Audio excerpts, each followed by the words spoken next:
the first woman president, first black woman president, and first Asian president. But I don't vote for who will be the first. I vote for who will win. And for whatever reason, Harris has never been popular. She told Oprah, "I'm tired of being labeled. I'm not an African American. I'm an American."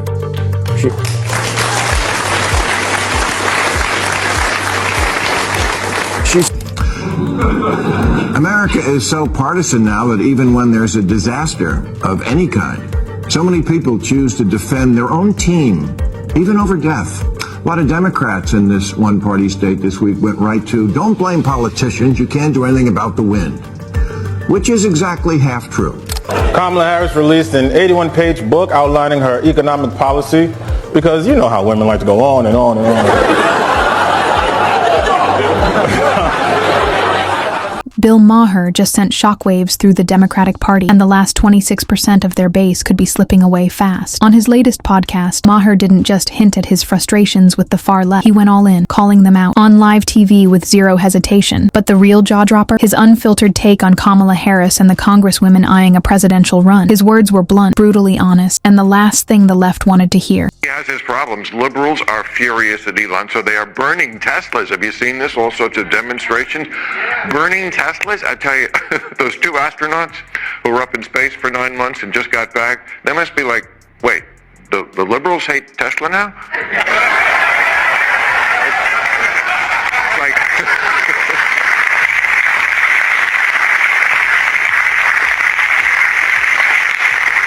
like drag queens attacking wigs. But the Democrats keep heading down this road. They might abandon everything they once stood for, just to oppose Trump. Let's not forget, Biden once backed space exploration, and even worked with Elon Musk on projects like the Cybertruck. Now, the same party has turned on Musk simply because he's been pulling back the curtain on their woke agenda. What the ultra-progressives don't seem to realize is that while they're busy getting outraged, they're also losing seats, and slowly losing their grip on reality. California is projected to lose 3 seats, New York 2, also going to lose a seat, Minnesota, Oregon, Rhode Island, Illinois, all blue states. Who's getting these? Texas, Florida, Idaho, and Utah. I mean, this looks like game over, and the reason why people are voting with their feet is a lot of what your book is about. Yeah. Taxes and regulation. I certainly have been screaming about it forever. I did 3 years with a sign here that said, how long is it going to take me to get my solar hooked up? 3 years. Talking about it on television. In this state, you couldn't do it. This state has almost 400,000 regulations. I just put in a new roof because the fire, I thought, let's get a roof that's not going to burn up. 2 inspections. Why are you inspecting my roof? It's my fucking roof. If it falls on me, that's my problem. And we're taxed more than any other state.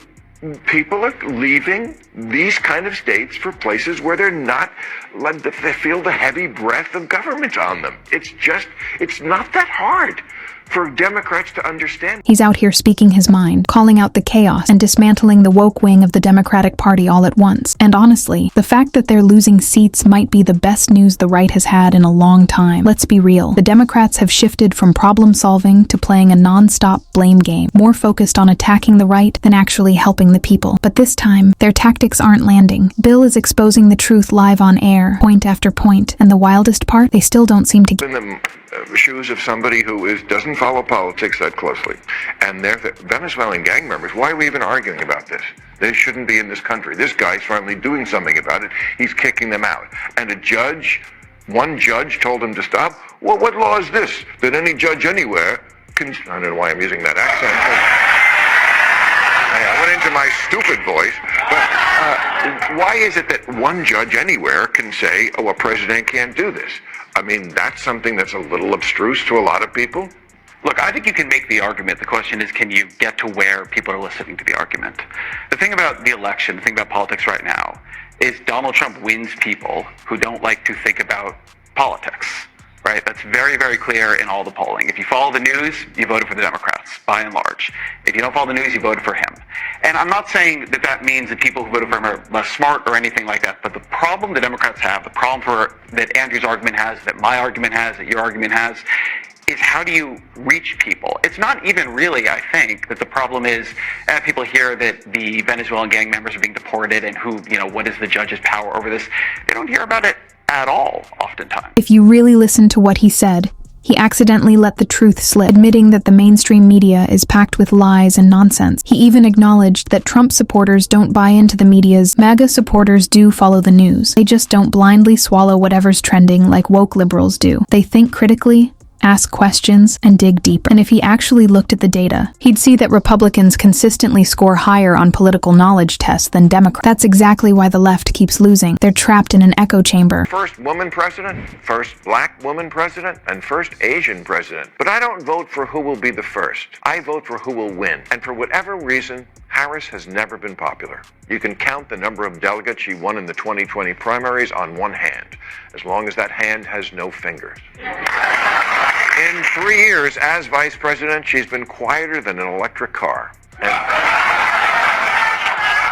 it's not fair that she's not popular. She's intelligent and accomplished, and in fact was put in charge of the border. And look at how...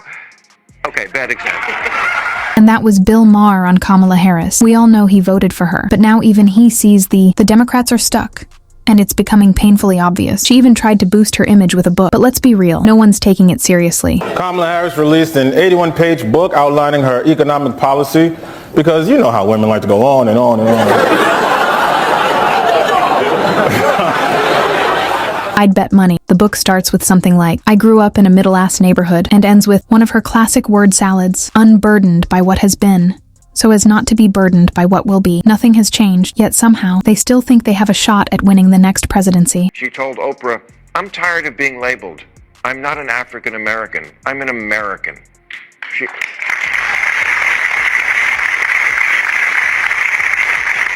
She says, I don't know what country in Africa I'm from. My roots are in Louisiana.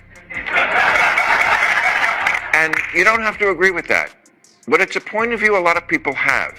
It should be respected. Morgan Freeman says the way to finish off racism is stop talking about it. I'm going to stop calling you a white man, and I'm going to ask you to stop calling me a black man. There's even a movement now to ban racial questions on the census, and many of its leaders are people of color, like Professor Sheena Mason, who says to undo racism, we have to undo our belief in race. The liberal group MoveOn.org, formed in 1998 to urge Republicans to move on from the Clinton impeachment.